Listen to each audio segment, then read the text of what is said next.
In today's video, we're going to see about Inside the Exam Hall tips under the CPC series.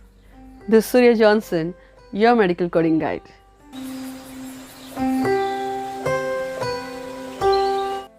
Hi, in today's video, we're going to see about 7 tips to be followed inside the exam hall. Number 1, go prepared. So you've already studied well. Before going to the exam, eat well. Because you're going to sit there for 4 long hours, so eat your breakfast. Don't go empty stomach, so you will not think about the exam, you'll think about the food. So eat well, relax, and we'll check whether you have taken all the items required, the coding books, your IDs, your pencil, eraser, and what and all I told in the last video. In my previous video about the CPC study tips, I told what and all you should take with you, right? So accordingly, take everything, and before going to the exam hall, just double check whether you've already taken everything and everything is in place. And also you can take a light snack like a biscuit, something like that, and you can take a water bottle with you. And also you should be aware, like in between, if you go to the washroom, if you want to use the washrooms, they will not stop the time. You should, like, it's also included in the time. So make sure you use the washroom before starting the exam itself, because you don't even waste 2 minutes, because 2 minutes is equal to 1 question. So always try to reach the exam hall like 20 or 25 minutes in advance. Don't go on time. So always plan accordingly. Plan your commute to the exam hall, like how you're going to the exam hall and what time you should reach and what time you can reach, everything. You should calculate accordingly and always try to reach there 20 or 25 minutes ahead, so you don't have to stress much before exam itself for the travel. So if you believe in prayer, you can pray and go. Number 2 in the inside exam hall tips is listen to your proctor. So the proctor is a person who will be there like a monitor, who will be monitoring the examinees. He will also give instructions. He will hand out the question papers. He will monitor the examinees while they are writing the exams. And also after you finish the exams, you will hand over your answer sheet and the question sheet back to the proctor. So this person will give certain instruction in the beginning. So listen keenly to what he is giving, like how to write. Before writing your exam, you have to fill in one paper. So he will give some instructions on how to fill that paper. So you should keenly listen to that. And once he has explained everything, if you have any doubts, just raise your hand and ask your question and get it clarified before starting the exam itself. But third point is, you should know that one question is equal to 2 minutes. Yes, 2 minutes only. Because it's a 4 hours exam, for 4 hours exam, you'll be writing 100 questions. So for one question is approximately 2.40 seconds. So 2 minutes and 40 seconds. So just 2 minutes. So when I say one question is equal to 2 minutes, you should not waste too much of your time in one question. Don't sit for more than 3 minutes or 4 minutes for one question itself. If you're going to sit for one question 4 or 5 minutes, then think that you have lost already 2 questions. Also, if you can take a timer watch, you can take that one and you can place it before your eyes. Instead of in the hands, you can remove it and place before your eyes, so you can always check the time. Don't keep the noise. It should not go off on every 2 minutes and disturb you and others around you. So but keep it before your eyes, so you'll always have a closer look at the time, because you're running against the time. So the fourth point inside the exam hall is plan your approach. So you should know how to and where to start your exam. Like maximum try all the easiest questions first, like the anatomy, the ICD 10cm, the billing questions, everything. You can just go first and do all those things, because it will hardly take you half a minute. You will not even spend like 1 minute or 2 minutes for all these questions. One question will go in like half a minute or 1 minute maximum.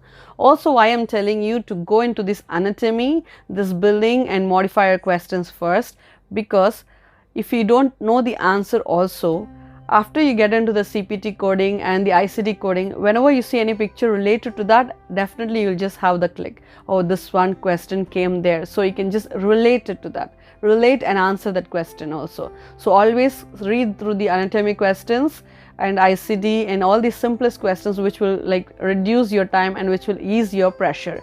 Because if you feel like within 10 minutes or within the first 10 or 20 minutes you answered like 10 or you answered most of the questions, then you will feel happy, right? Oh, I have ample of time to focus on the other important questions.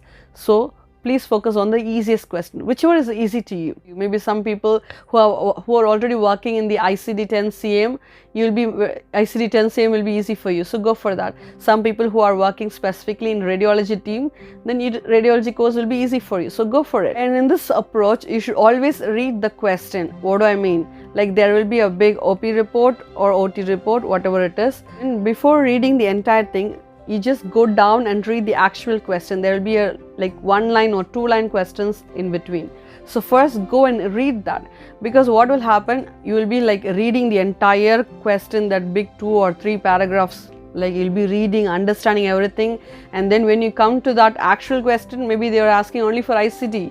Like instead of wasting your entire time in understanding the operative procedure, understanding all those things, just go first and read the question. What do they want from you? Like what are they asking you to find out? First read that question and then go and read the entire big paragraphs about that. This will save a lot of time. So when you read through the OP report after that, underline the keywords which is related to that question. Just randomly underline, because why I encourage you to underline, maybe this question you will not find the answer immediately. In that case, you can mark the question, so you'll come back again. When you come back, you don't have to read the entire thing again. You can just read the underlined keynotes, which is the only thing should be focused to derive the codes.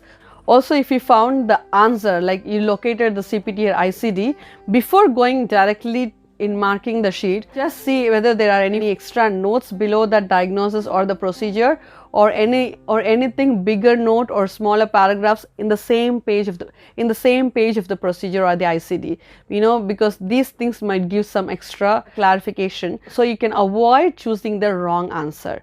So quickly go through the footnotes or any small paragraphs you can see in the CPT book. There will be in between some paragraph or notes explaining in short note explanation, right?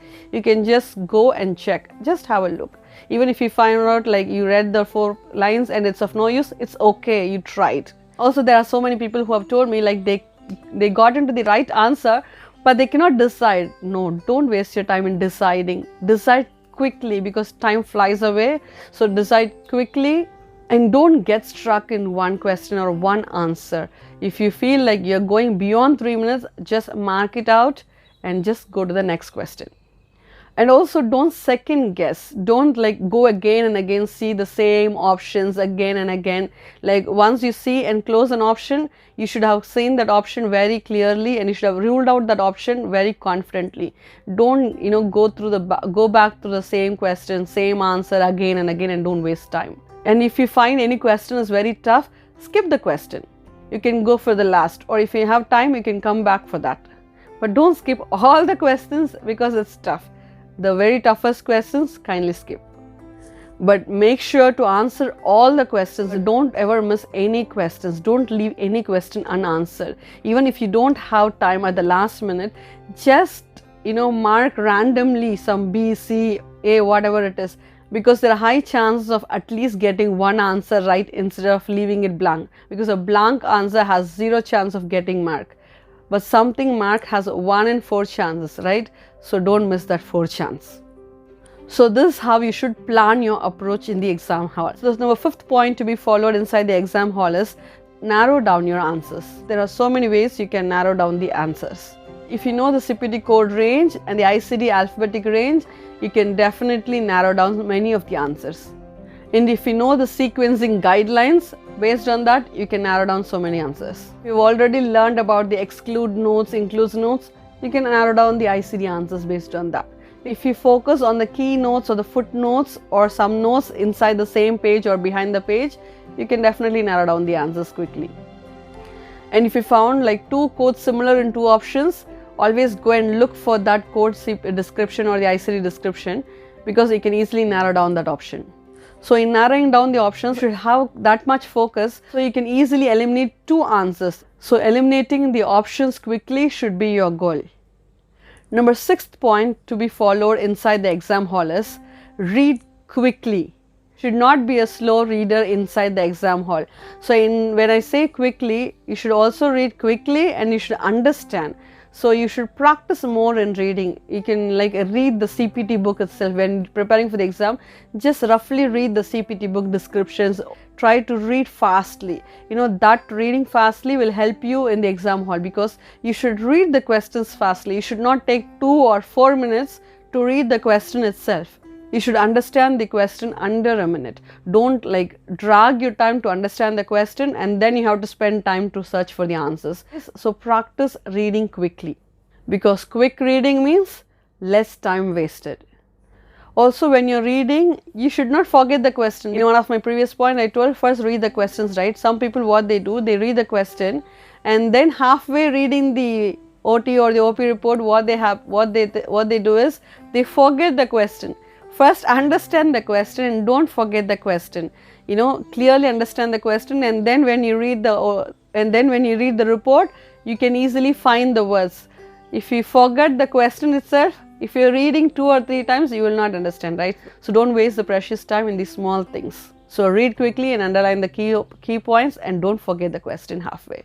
Number 7th point in Inside the Exam Hall is mark your answers correctly. There are so many people who used to come and tell me like, I skipped and marked one question wrong. For example, people, if they missed the 8th question, like they thought this 8th question is tough, I'll come back at the last and I'll mark this 8th answer.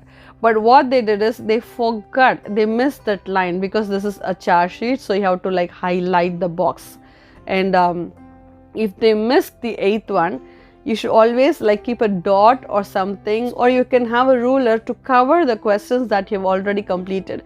Like once you completed the 8th question, you can keep the ruler over the 8th answer sheet, and then 9th, only from 9th it is visible. If you skip 9th question, you can close the ruler to the 9th, and then from 10th you can answer. So if you feel like you're not very cautious, or there are high chances for you to miss or skip one answer, always try to use a ruler. There are so many people, what they did, they skipped 8th question, but they marked the 9th answer and the 8th one. So what will happen?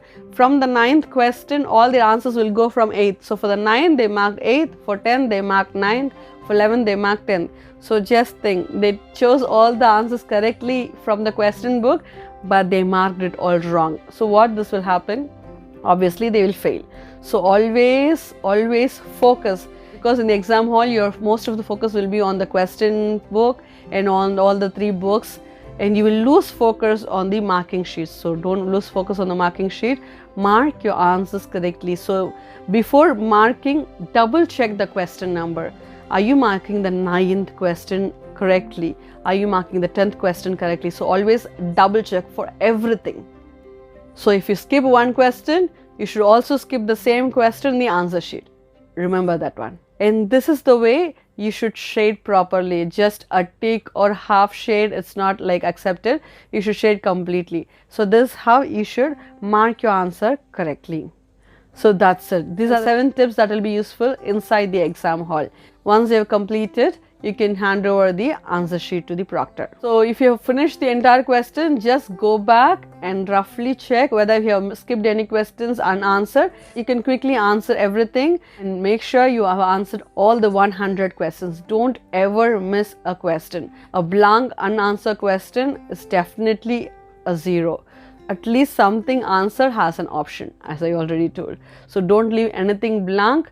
You have done your level best. If you really studied hard, and of course you will see the result. Don't worry, all things work for those who do good.